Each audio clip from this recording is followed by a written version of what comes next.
what he already knew. He was the best in the game. That's why he was always ahead of Spence on the pound for pound. Now, if he goes back and fight Ennis in the 147 pound, it's going to bleed over to diminish the greatness of the first 147 pound undisputed fight between him and Spence. That's just my OP. You feel me? That's just the way I think. Why? Because all we have to do is just look up and down the resume. And that would pretty much tell us a lot of the story now.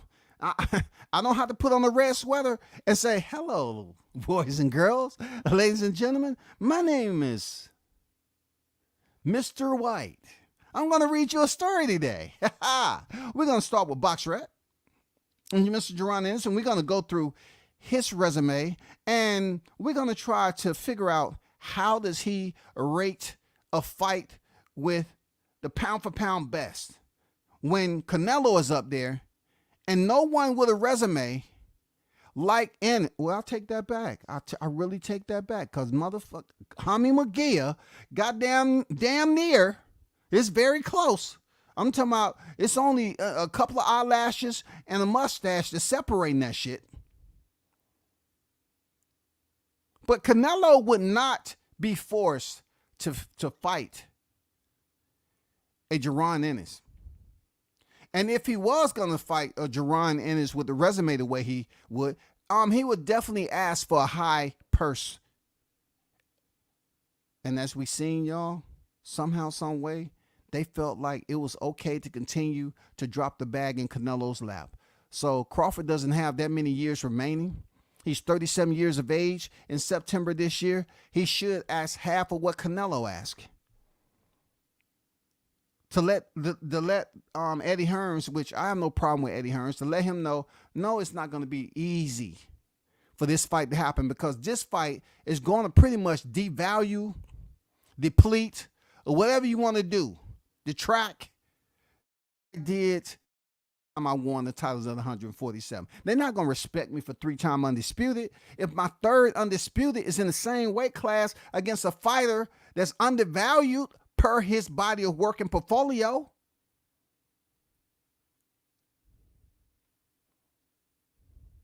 We don't need to hire a team for this shit. Y'all running around the YouTube community, skipping your ass off, playing hopscotch all over the place, getting drunk. Up here talking about, man, Crawford, man, he don't take this fight. Eddie Hearn said it was a massive deal. If Crawford don't take this fight, he a duck. Man, who gives a fuck what duck you talking about? This man should ask for 75 to 80 mil if they want him to basically waste his fucking time at this point in his career to face a fighter that doesn't even have earned the position the right way. He was at the WBO and he moved into the IBF. With that, they was assuming that Errol Spence was going to win. And he would be right there, jumping up and down, clapping, and say, hey, I'm next, I'm next, I'm next, I'm next. Let's go. It didn't work out that way.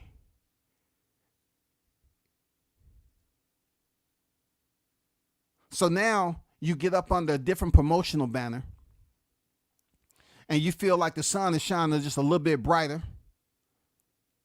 And you say, this is the perfect opportunity for me to spread my wings, flap them a little bit, dry them out, and take flight.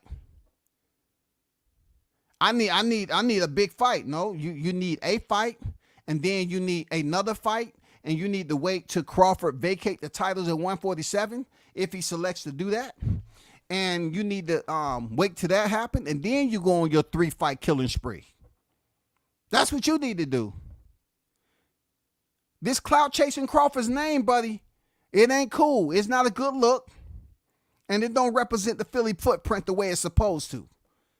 Philly lineage is way better than what we seeing over there with this title shit. No way, no how. No way, no how, bro. That I feel Crawford would take anything to even take this fight in consideration. I would be absolutely shocked and taken back, but I'm not going to give you no long drawn out soap opera freaking forecast. Oh man, Crawford, some hypotheticals where Crawford did this. No, I just feel like he wouldn't take no shit like that. Why? He don't need Spence for his legacy? Right? That's what he said. He don't need Spence for his legacy. And he definitely don't need Ennis. He don't need a Ennis. He don't need an Ennis for his legacy. So why would he entertain Eddie Hearns just to say, hey, we're going to make the fight and we're going to pay you? Okay. The only thing that's worth any of that is you pay him 75, 80 million just to fight Ennis, period. Because how can you expect that man to get in fight camp and fight for something to put in, that same motivation to go ahead and prove to people what he already proved before, to a fighter that had a higher value, a higher FICO score than Jaron Ennis and Errol Spence Jr. Errol Spencer went in the backyard of Kell Brook and picked up the IBF title, went to the West Coast and beat Sean Porter in a split decision, and then went back to Texas and goddamn made somebody eye bleed for 40 days and 40 nights while Noah, had his arc out there. He said, hey, I got to go. I've been here too long. I got to go. You know what I'm saying? I wish you the best. He did what he had to do, y'all. But now all of a sudden Crawford's supposed to crouch. He's supposed to give you the crouching dragon and say, oh, you know what? I'm ready to bow down because it's Matchroom and give Ennis the fight. What did Bo Mack already say? He don't bring nothing to the table. So how does that improve if he only signed with a different promotion? He, as an entity, as a brand, as a fighter, as a name, don't bring nothing for Crawford to get in the fight camp for that basically advances or improves his legacy. What does it do? He won't get any respect for beating Ennis for a 3-time undisputed, and it was his title to begin with. That would be absolutely foolish. That would be absolutely foolish for him to return and take an offer from Matchroom to fight for his title that he never lost in the ring. You're talking about a man that never had a draw. He don't have any majority decisions, no split decisions.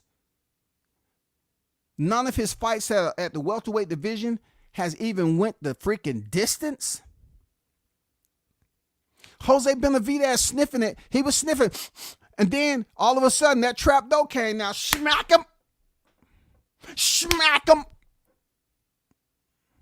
1, 2. The serenade began, y'all. So this man has cleaned out everybody and made the judge's job a lot easier at 147. And then he went up there and beat supposedly the boogeyman of the division, right?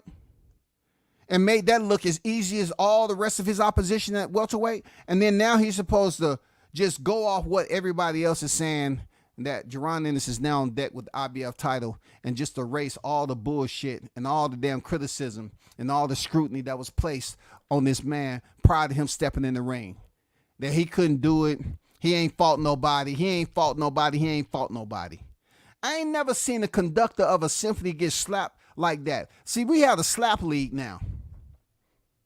And that conductor was in charge of that choir for the Errol Spence choirettes that was up there saying he ain't fought nobody and he hasn't fought nobody. He hasn't fought nobody, fought nobody, fought nobody, nobody. He got the shit slapped out of him. He hasn't conducted another choir since July 29th.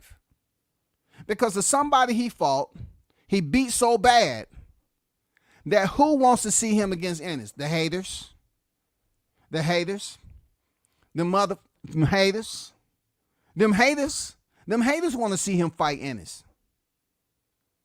Real talk. Them haters want to see him fight Ennis, y'all.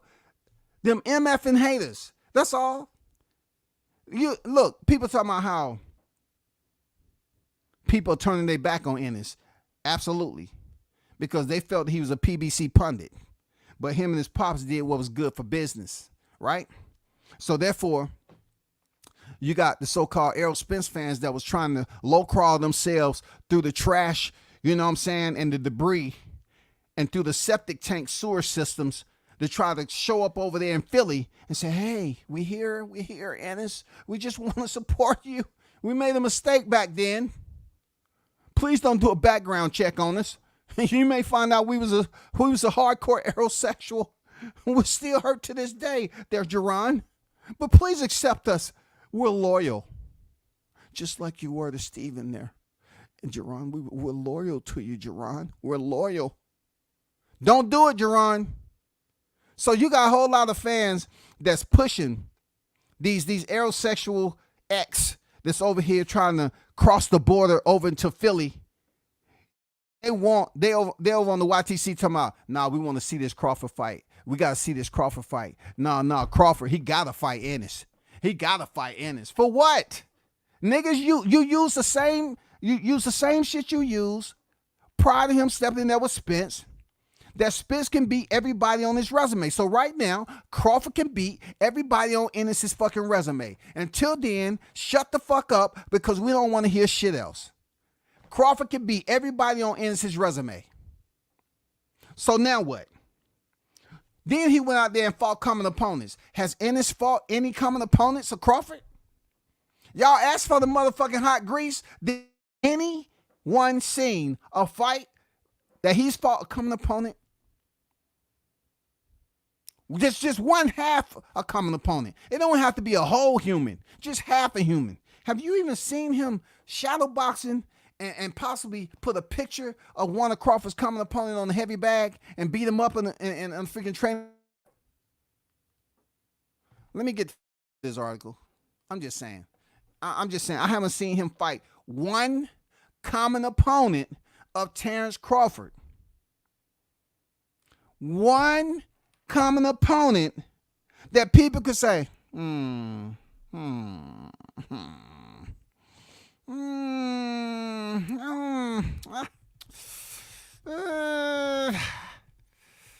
beat him, but I don't know. I need to see another one. Man, I gave you one. No, Crawford, he fought Kell Brook. He fought Sean Porter. We need to see another one. I'm pretty sure you can find him because he has some youngins in there. You know what I'm saying? He has some youngins. You know, goddamn Green Machine still out there. You know what I'm saying? You can find one of them. Real talk. You can find one of them. And I heard, you know, if David Avanesian might be one of them. Okay, cool though. You know what I'm saying? But what I'm going to request, if David Avanesian is indeed a common opponent that Jerron Ennis is going to face, I need a public apology. I need a public apology, Team Ennis. I need for you to recognize that y'all was being haters when Crawford was fighting David Avanesian, and you all didn't want to give that man no credit for stopping him, and y'all was acting like he was a nobody. So if by chance now you all are trying to get these notches under your to further elevate yourself into the good graces of the box fan, we're gonna need an apology prior to the fight, and just to know that you're loyal to boxing. You know what I'm saying? Because why would you be fighting Avanesian? Tell me that. You already got enough nobodies on your record. Avanesian, when Crawford was fighting, he was a nobody. So why are you going to go up here and put another nobody on your freaking record? Man, I know you tripping. Come on now. Reputia. Come on, man. Why would he put another nobody on his record? You can't put another nobody on there, man. So if it is, in fact, maybe Avanesian, we're going to need that public apology. Because now, for some apparent reason, that's going to be a common opponent of Crawford. But the wild part about it is that every opponent that Crawford has, he's beaten. Right? So none of them is going to prepare you to step in there with Crawford. I'm just saying, it's hilarious because the Crawford, look, the opponents that Crawford had with O's on their record, they haven't been the same since the Omaha Monster putting them paws on her, right? Okay, they're talking about Bigfoot sightings and Yetis and sightings. It's been Crawford sightings, for the last several years. I'm not going to lie to you. Ever since 2018 when he moved into new territory and people's like, oh, is that him? Is that the Omaha Monster? A rare sighting, y'all. A rare sighting. Everybody on his resume, he pretty much annihilated.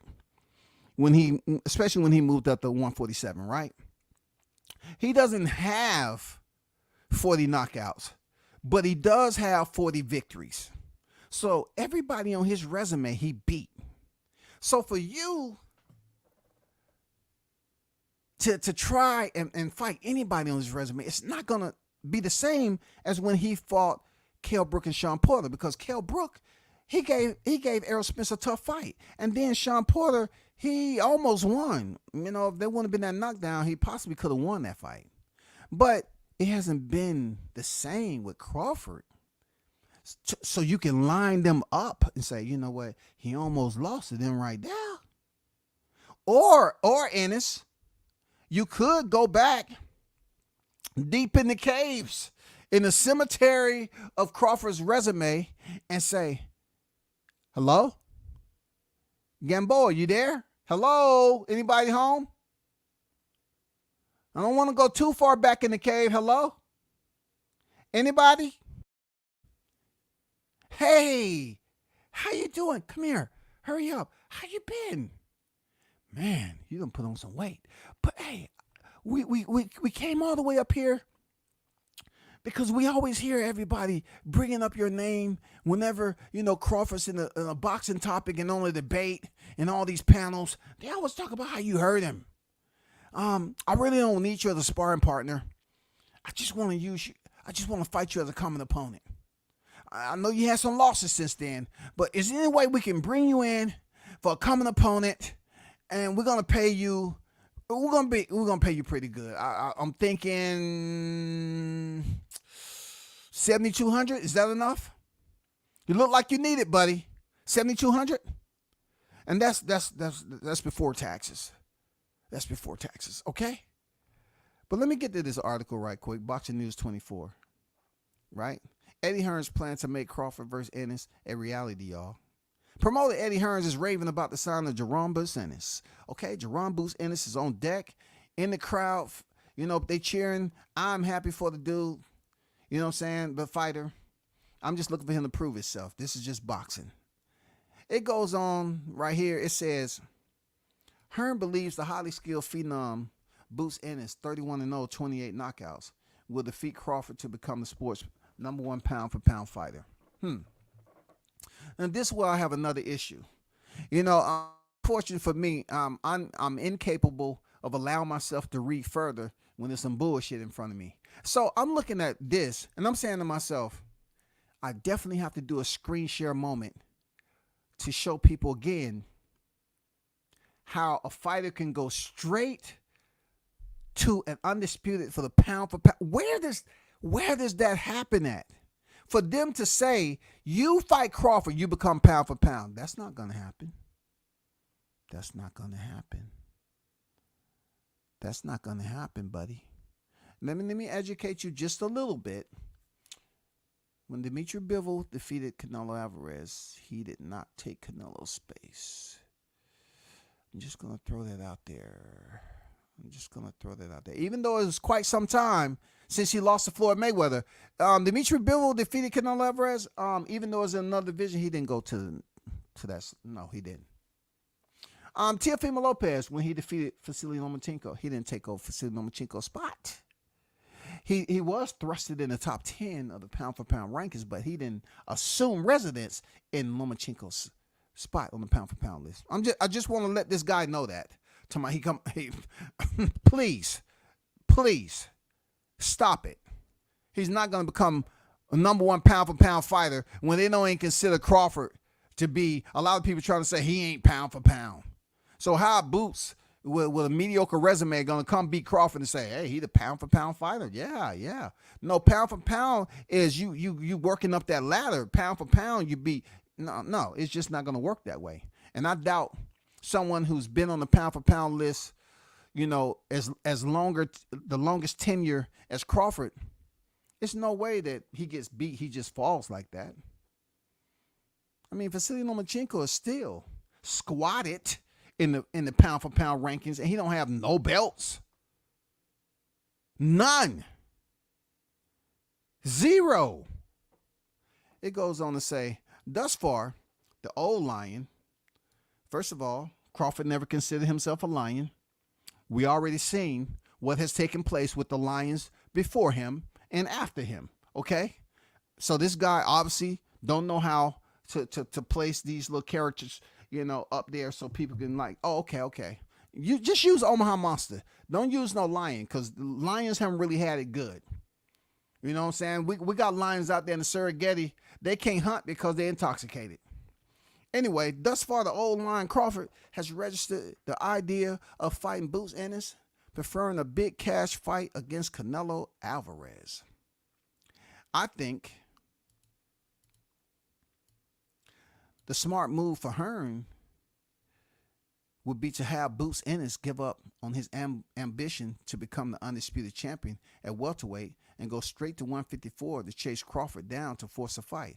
Now, this has to be a shining moment, goddammit.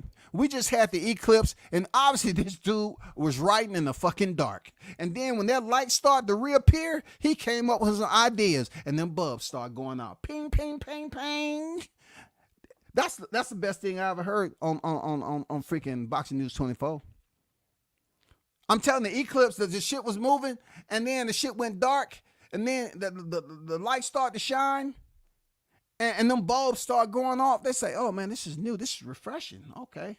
My circadian rhythm is off a little bit. I thought it was dark out, but it's really light. Now, if Ennis wants to move up to 154, I will still have to ponder the thought. I would say to myself, how does he jump the line at 54? And then I looked in the verbiage, and it said CHASE, chase. Yeah, go chase him down to 154. Hey, go chase him down to 154. So this gets very interesting, right? So Crawford haven't had a fight at 154 yet. We're still waiting to see what happens with that news. And then think about this, right? Think about it. He say he wants to become undisputed. See, Ennis, the one thing you have to understand about saying you want to be undisputed at 147 pounds, you have to go about getting that taken care of. Because there was another fighter that made the declaration there, Ennis, and put it on his manifesto to be undisputed champion. And that was Errol Spence Jr. And Errol Spence Jr. was able to collect all three belts, and then he knew the last one would be his darkest moment. So you really should, not take this guy's word for what it is. Don't go chasing now. Because then, let's just say you pick up a belt there. I don't know how you're going to jump the line. But you're not going to be able to complete both of these at the same time. And now you're not in the good graces of the PBC. You're going to find yourself back in the orphanage. You know what I'm saying? You're gonna find them. They're going to treat you like they never knew you. So I'm just putting that out there. Let me continue with this article. It says that's the best way for Ennis to get a fight against Crawford before the aging Nebraska native retires. Because he's very old now. Older than Keith Thurman. He's like an antique, and Ennis has got to get to him before he's beaten or hangs up his glove. And see, just when I was saying to you all that he was writing this article during the eclipse, it dawned on me that in the process of the bulbs going off, he turned it around and looked directly into the sunlight, and the shit started burning his shit up. And he suffered some cataract damage and all that. And that's where he was up here hurting, and he come up here with this bullshit. You know what I'm saying? This shit don't stop. He said because he's very old now. He's 36 years old now. He says he's like an antique. Well, yeah, one thing, right? And, antique, they do rise in value over time, don't they? I'm just saying. It goes on to say Hearn's belief in Ennis. I believe in Boots. It will be an undisputed 147 pounds. If we can make it happen at 154 pounds, said Hearns to Charlie Parsons' YouTube channel about his belief that he can make the fight between Ennis and Crawford at 54. You know what I mean? Hearns might have a better chance of making a fight between Ennis and Crawford than he will at guiding Boots to become undisputed champion at 47. I disagree. And only reason I disagree with this is because Errol Spence Jr. was fighting at a higher weight class, super welterweight, early in his career. He did nothing. Now, Boots haven't did anything except pick up a title. Now, it goes down on his record as him being an IBF champion. The positive outlet to this is that he can now move up to 154 pounds to contend for a second division. With that said, it's not a fighter at 147 pounds that's going to basically provide him any type of appraising value at 54 to compete with the top names up there. I just haven't seen it.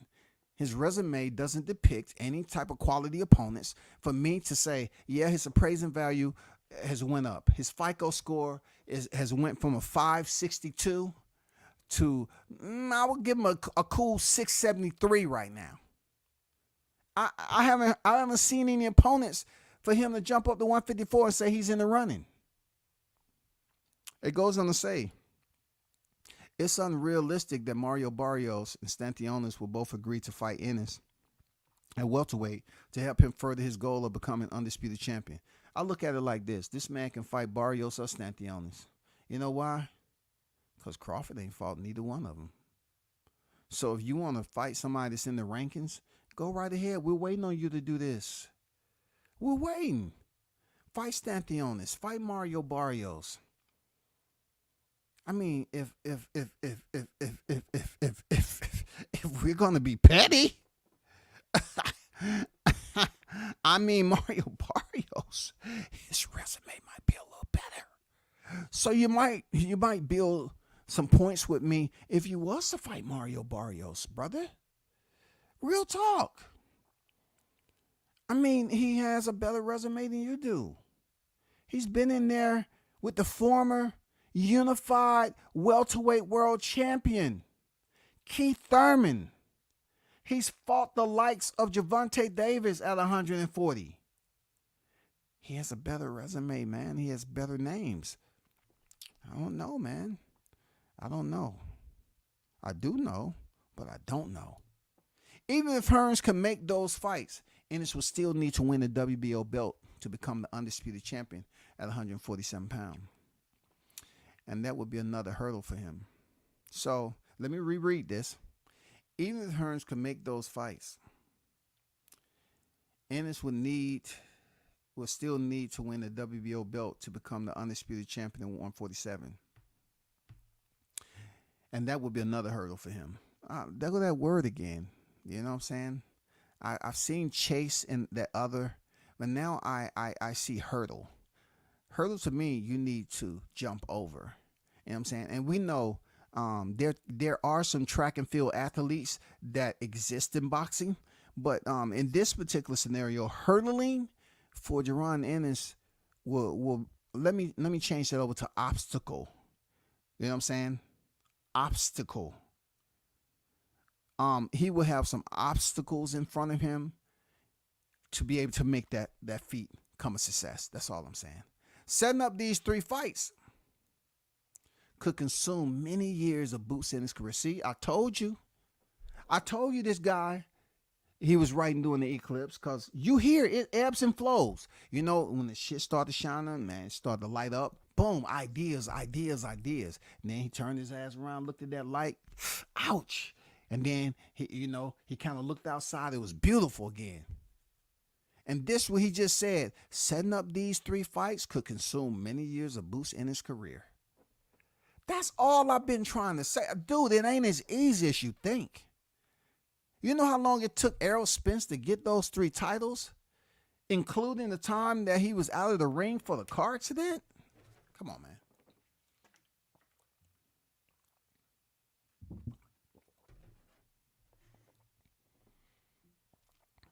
Casual boxing fans don't know who these guys are. So the fight would attract a lot of interest for Boots. If the U.S. were the same size as England, yeah, it would be a great deal for Boots to fight Stanionis or Barrios, but not in the U.S. Giovanni Santillan will likely capture the WBO belt once Crawford vacates it. Top Rank promotes Santillan, and they probably won't be eager to let Ennis fight him to take the belt. Well, what we know about Giovanni Santillan, he has a very tough fight coming up with Decatur, Atlanta native Brian Norman Jr. So Santillan may not be in the running after all of this. You know what I'm saying? Because he has an upcoming clash with Brian Norman Jr. You know what I'm saying? So we can't put that to the side. Moving on, it says, I believe Boots will be undisputed at 147 pounds if we can make it happen. And at 154 pounds, I think he can beat Crawford.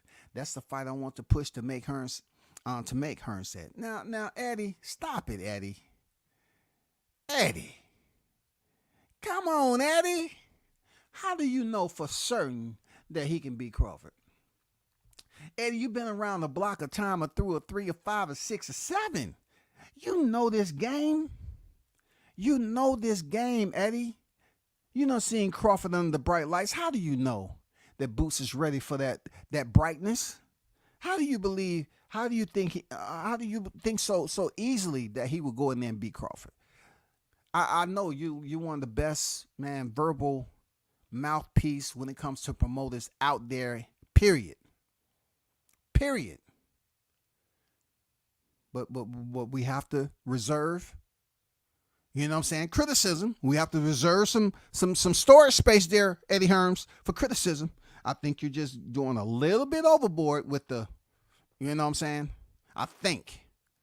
You know what I'm saying? At least you didn't say KNOW there, Eddie. Even thinking about that is a little bit, exacerbating the point there, Eddie. Come on now. I want to put you in probation as a promoter now. Come on now.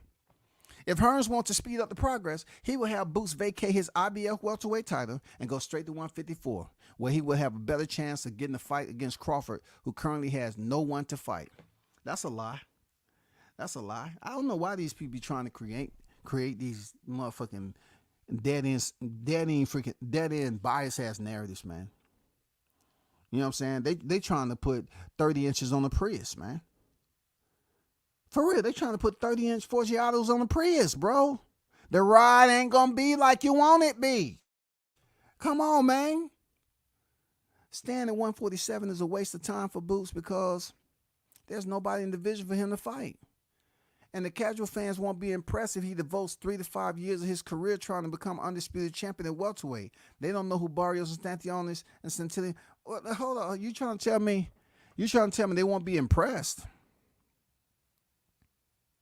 Is that what I just heard? You trying to say they won't be impressed? But we just witnessed it. Why wouldn't they be impressed? Because it's not the name Crawford. I get it. Yeah, I hear you. You know what I'm saying? I can't hold you on that. But it's not going to be 3 to 5 years because you have to look at it in this way.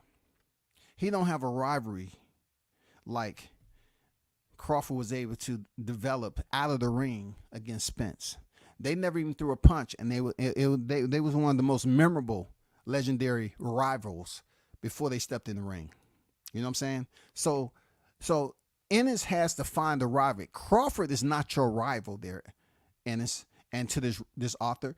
Ennis doesn't. I said Spinnis. Ennis doesn't have a rival yet, and they're trying to just erase the 147 pounds like it's nobody to fight. Okay. Check this out. If you believe it's nobody to fight at 147 pounds, clean the division out and go. Man, you're still in your 20s. Ain't you 26? Leave. After you clean the division out, white glove that bitch. Leave and go to 154. Call the realtor and say, hey, I'm looking for a home at 154. Can you help me? You know, please. That's all you got to do. If they're saying there's nobody for him to fight, and you're talking about, oh man, well, ain't nobody gonna remember this and that. Y'all acting like y'all don't remember what happened last year. So stop that bullshit. Y'all act like y'all don't know what happened on 29th of July. So I'm recommending, bro, go ahead and stay where you at. And you might possibly get a Devin Haney to move up. You know, you might get a Teofimo Lopez to move up or Matias to move. I don't know. They might duck you. I don't know. They might be trying to unify. Let me take that duck back. They might be trying to unify the 140-pound division. Especially for Haney. Haney, if he can unify the 100, that's two undisputed, divisions that he got. But Tio, hey, I don't know what he gonna do. But you have an opportunity for those 140 pounders to move up, and for you try to fight some good names, man. Ones that already have multi-division championships to their name, i.e. a Haney or a Lopez. That's all I'm saying, big dog. That's all I'm saying. But staying at 147 is a waste of time for Boots. I don't agree with that. Because right now it seems like it's not a waste of time for him to submit a request to have a belt strip from Crawford. That wasn't a waste of time, because now you're a world champion at 147 pounds, and they trying to talk it up for you to get a fight with Crawford for undisputed. You know what I'm saying? Let's move from here. All right. I just want to take you somewhere right quick to a haunted house. Right quick, if you don't mind. I know it's not close to October, but I just have to make this point. It can get a little scary when you think about it. I just want to show you Jaron Ennis' resume. Though it is unblemished per the numbers, right? 31 victories, 0 defeat, 28 knockout. It is, per the numbers and the way it look on paper. Hey, 26 years of age. Hey, his alias is Boots. He should change that to the Phenom and stick behind it and keep on talking about it, for real. If that's what your moniker is going to be, erase that Boots and have them call you Jaron Phenom Ennis, the fighter formerly known as Boots. You know what I'm saying? So if you go down here, you know what I'm saying, and just take a walk in the Box Rec Park, you won't see any ducks on this one. And you're gonna see some still water in there. There's no ripples in the pond yet. But these names that you see in this Box Rec pond is what he has to improve upon. And at 26 years old, he has time to do it. Absolutely, has time to do it. He has time to do it.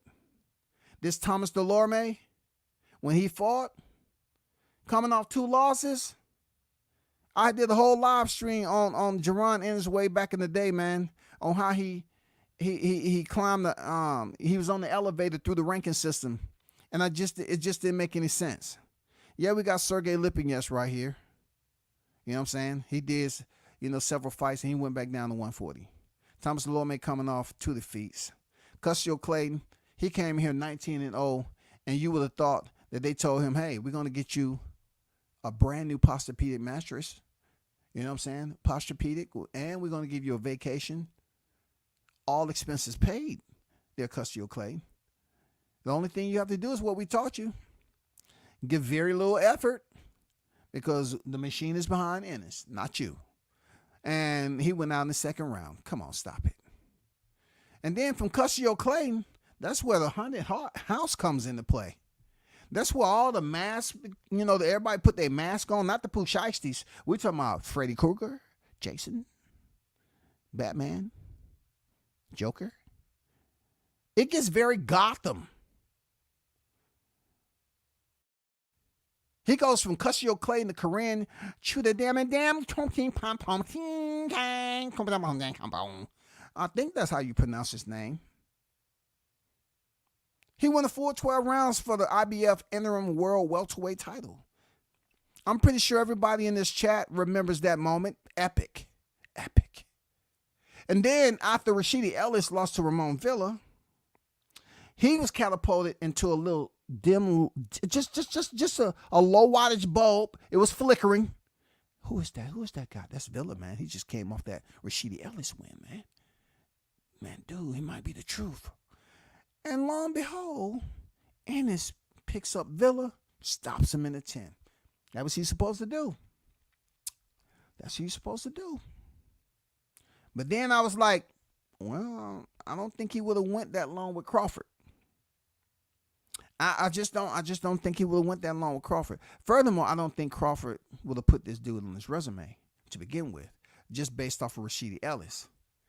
But now you have to ask yourself, I heard Ennis say he'd been out the ring for a year recently. And I'm not trying to be petty, Ennis. Maybe you forgot you fought July, July 8th, 2023, and it hasn't been quite a year yet. I'm just letting you know. We're in April, May, June, July. She still got a ways, but we really want to know who you fight next. We really want to know who is going to be your 32nd professional fight. Who is going to be the one? It's not going to be Crawford. And it sure enough better not be Avanesian, goddammit. Already had the brigade ready. It better not be no Avanesian. We're going to march on Philly. And it's, if your next opponent is David Avenue, we're going to march on Philly. Love, right, love, right, love, right, love, right, love, right, love, right, love, plateau, left, east.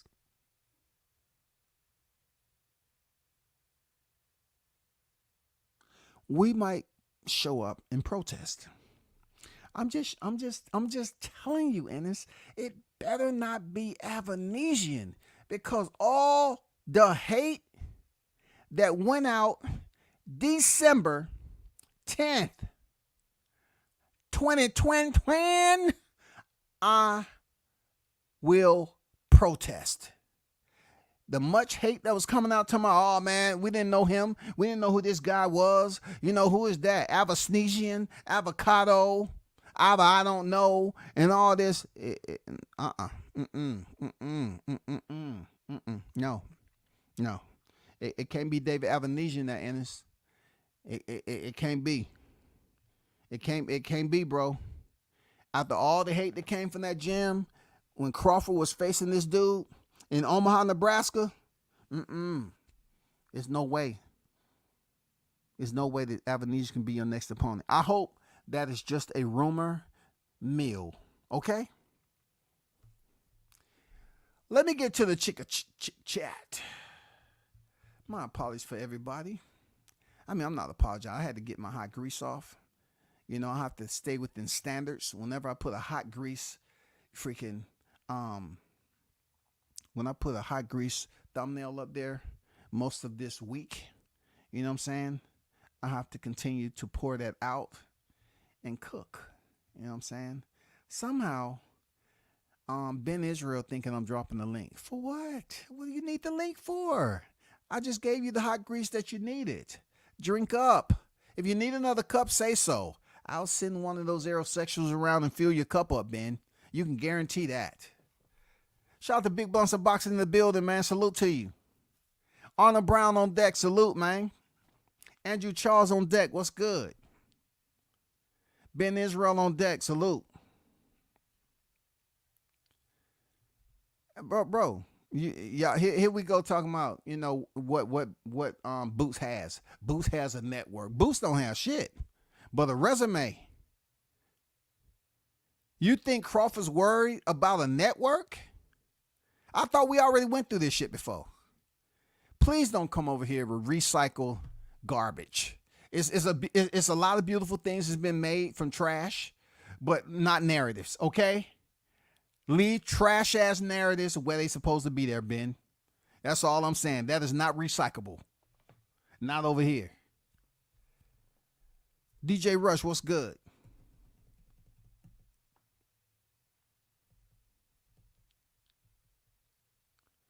Bud gonna stop Canelo in the building. Boost fans scared of the fight happening now. That it can be made. What up, W says? Hey man, if it can be made, I don't see the why in it. Now, I don't see Crawford taking this fight. I'm just saying, if you know, it should be 75 to 80 mics because Canelo requested 150. Let's go half of that, just a little bit more. He shouldn't even surrender to this idea to fight Boots and basically go in reverse when he's already solidified, stamped, approved, official, certified Hall of Famer. He didn't need Errol Spence for his legacy. But so unless they pay him 75 to 80 mil for one fight against a fighter whose portfolio doesn't qualify him to step in the ring with Crawford, it might have a little value to it. At least you get paid to go in there and get your title back. You know what I'm saying? That's the only thing I can say, bro. Shout out to the OG Mr. Golden in the building. Salute to you, bro. Eddie is not going to put Boots in there with Bud no time soon. No, it's going to be massive. M-A-S-S-S, crooked letter, S-S-S, crooked letter, S-S-I-V-E. Massive, says Eddie Hearns. Massive. Y'all got to pay attention. No one says massive like Eddie Hearns, man. Come on. No one says massive like Hearns. Shout out to Eddie Hearns, the best in the game right now when it comes to the mouthpiece of promoters. Real talk. When you in Eddie Hearns' good graces, hey, man, he's going to big you up the way it's supposed to be, man. He's going to big you up the way it's supposed to be done. He's one of the best out there, bro, at it. We're bigging fighters up. Who do you have as the best? We're not on cruiserweight. We're definitely on this welterweight and super welterweight. We're definitely on that right now. We must stay on freaking track. You know what I'm saying? If you pay attention to the runway, goddammit, they'll direct you to where you need to go.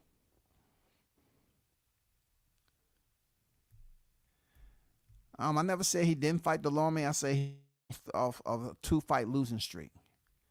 If I'm reading that correctly. I heard Boots fighting David Avanesian in that. He better not. He better not 100. He better keep it 1,000. He better not be fighting no Avanesian. Because that camp over there, boy, don't let me start going into the catalogs. Avanesian is not going to get my time like that, man. He ain't going to get my time. And I'm definitely not going to do it just to prove a point. Because, like I said, I don't have no hate for no Boots. You know what I'm saying? He's living the fighter's lifestyle, man. Unlike, Spence, he was just out here bucking the system and living out of pocket and bragging about it. I don't have no hate towards Ennis, man. But, man, you better not goddamn come up here and you better not have no David Avanesian. No. Stop it. Shout out to my guy Jamal Neezy in the building. What's good with it, Neezy? I hope people aren't pushing this fight as if this is a Hopkins versus Taylor. That would be a huge mistake. Excuse me? Hopkins versus Taylor? I need to ask something. I need to ask a question of you right quick, okay? Please. Don't read too much into it and please don't take your time answering it. Who is supposed to be Hopkins and who's supposed to be Taylor? That's all I want to hear. Who is Hopkins and who is Taylor? Maybe I looked into the freaking eclipse too. I did peek out that motherfucker. Maybe I'm still seeing a little bit of damn blind spots and shit. But who is supposed to be Hopkins and who's supposed to be Taylor? I'm just trying to ask that question. Because somebody is tardy. Carlos Rosado in the building. What's good with it, Carlos? W says, I be getting to the bag, so I haven't seen a few streams, but we here for the hot grease.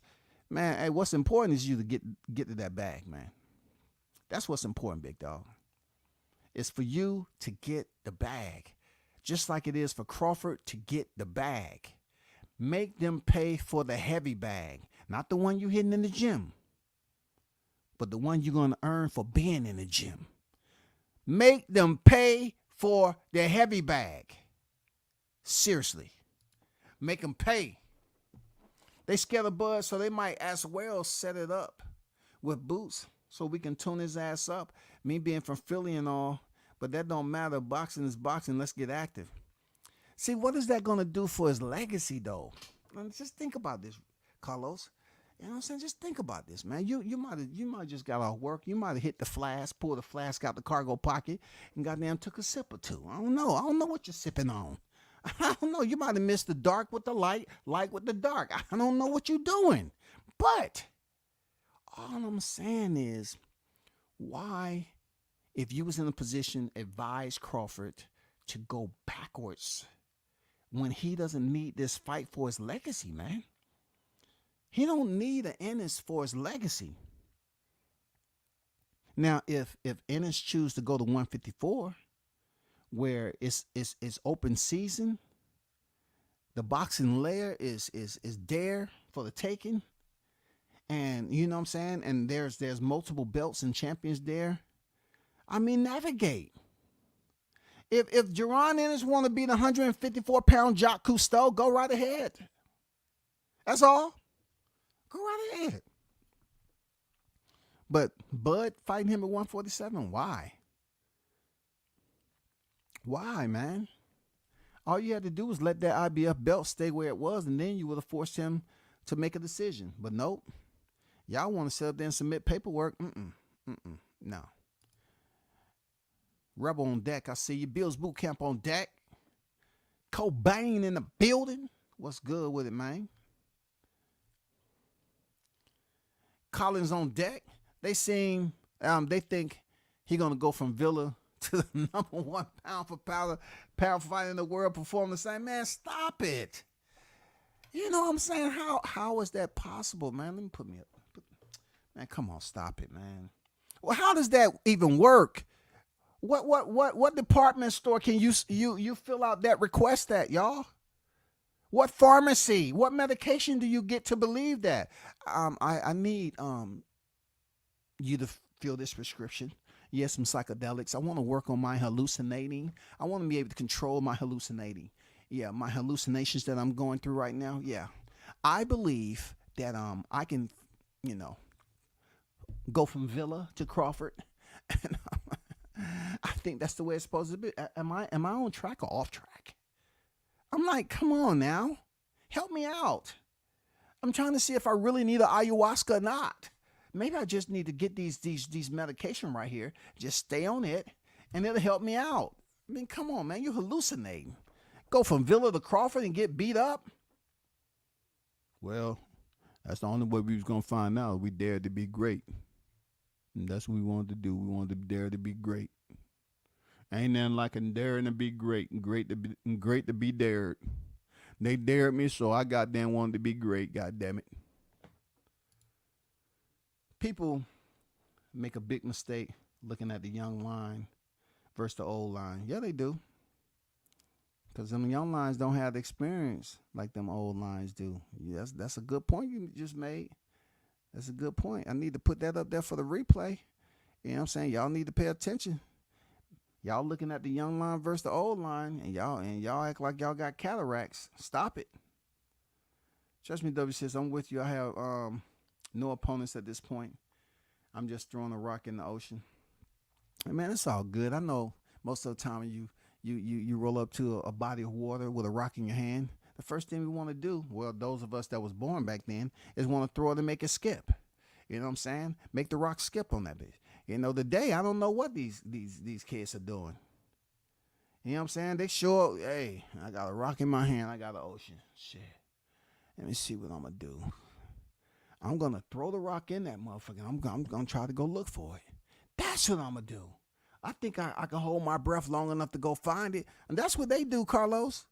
They'll show up to a body of work with a rock and throw that mother and try to go dive and look for it, dog. We have unfortunate news today.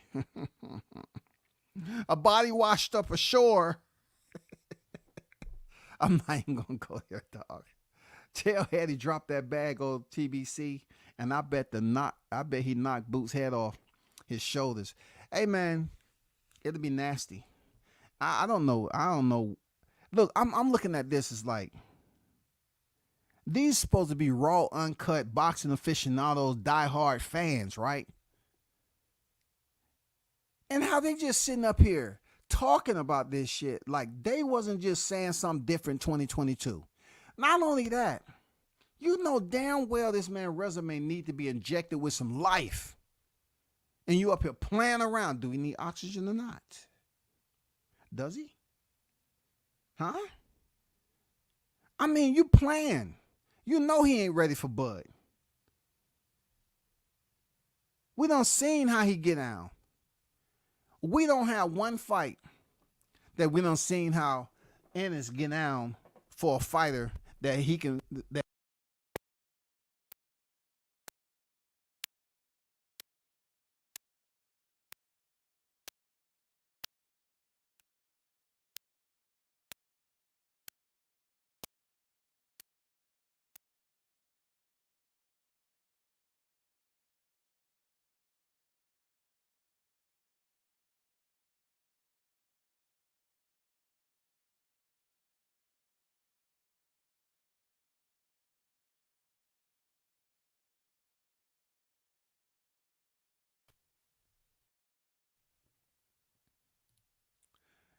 Colin said, did he really pass up the opportunity to headline the Tim Tszyu card with 2 belts at 154?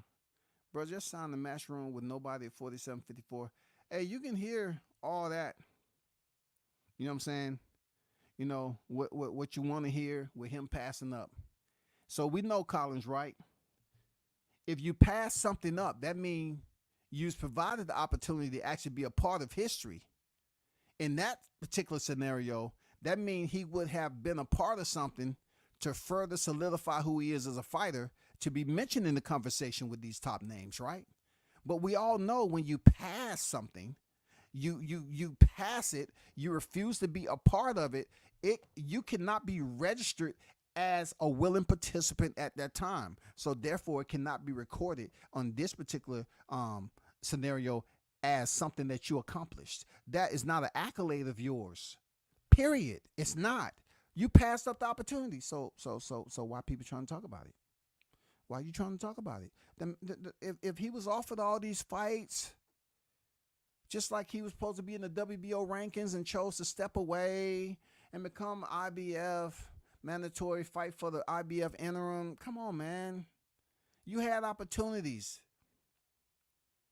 You know what I'm saying? When that song came out back in the day, You Down with OPP, I mean, opportunity, goddammit. Are you down with opportunity? You had the opportunity. Shout out to Jessica, the queen, in the building. Salute WCS in the chat. Salute to you. I see you. Since these guys at 154 don't want smoke, who can Bud fight to give him a nice bag as well? Those individuals, you know what I'm saying? If he has the Ismail Madrimov or whoever else that's available, the Tim Tszyu, the Fondoras, they don't seem like they're going anywhere anytime soon. So I would say them. You know what I'm saying? I would say them. Whoever's available with a belt. Real talk. That's how I see it. Shout out to Sir Senior in the building.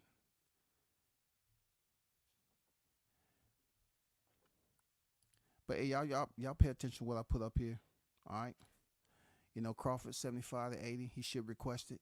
You know what I'm saying? To fight Ennis because he's going backwards. In the meantime, y'all hold it down, man. Shout out to the hottest chat in the MF game. I'm out. Peace.